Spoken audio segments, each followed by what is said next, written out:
Chapter 8. In the 3rd year of King Belshazzar's reign, I, Daniel, had a vision after the one that had already appeared to me. In my vision I saw myself in the citadel of Susa in the province of Elam. In the vision I was beside the Ulai Canal. I looked up, and there before me was a ram with 2 horns standing beside the canal, and the horns were long. One of the horns was longer than the other, but grew up later. I watched the ram as he charged toward the west and the north and the south. No animal could stand against him, and none could rescue from his power. He did as he pleased and became great. As I was thinking about this, suddenly a goat with a prominent horn between his eyes came from the west, crossing the whole earth without touching the ground. He came toward the 2-horned ram I had seen standing beside the canal and charged at him in great rage. I saw him attack the ram furiously, striking the ram and shattering his 2 horns. The ram was powerless to stand against him. The goat knocked him to the ground and trampled on him, and none could rescue the ram from his power. The goat became very great, but at the height of his power, his large horn was broken off, and in its place 4 prominent horns grew up toward the 4 winds of heaven. Out of one of them came another horn, which started small but grew in power to the south and to the east and toward the beautiful land. It grew until it reached the host of the heavens, and it threw some of the starry host down to the earth and trampled on them. It set itself up to be as great as the prince of the host. It took away the daily sacrifice from him, and the place of his sanctuary was brought low. Because of rebellion, the host of the saints and the daily sacrifice were given over to it.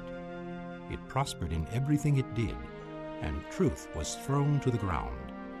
Then I heard a Holy One speaking, and another Holy One said to him, "How long will it take for the vision to be fulfilled, the vision concerning the daily sacrifice, the rebellion that causes desolation, and the surrender of the sanctuary and of the host that will be trampled underfoot?"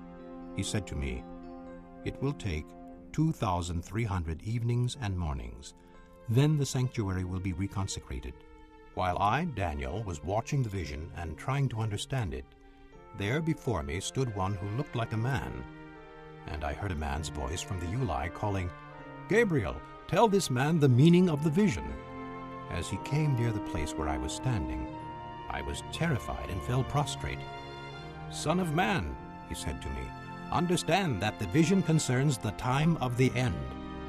While he was speaking to me, I was in a deep sleep with my face to the ground. Then he touched me and raised me to my feet. He said, "I am going to tell you what will happen later in the time of wrath, because the vision concerns the appointed time of the end. The 2-horned ram that you saw represents the kings of Media and Persia. The shaggy goat is the king of Greece, and the large horn between his eyes is the first king. The 4 horns that replaced the one that was broken off represent 4 kingdoms that will emerge from his nation, but will not have the same power. In the latter part of their reign, when rebels have become completely wicked, a stern-faced king, a master of intrigue, will arise. He will become very strong, but not by his own power.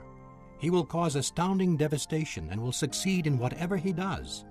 He will destroy the mighty men and the holy people. He will cause deceit to prosper, and he will consider himself superior. When they feel secure, he will destroy many and take his stand against the Prince of Princes. Yet he will be destroyed, but not by human power.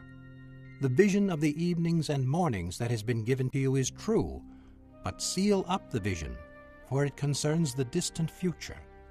I, Daniel, was exhausted and lay ill for several days. Then I got up and went about the king's business. I was appalled by the vision. It was beyond understanding.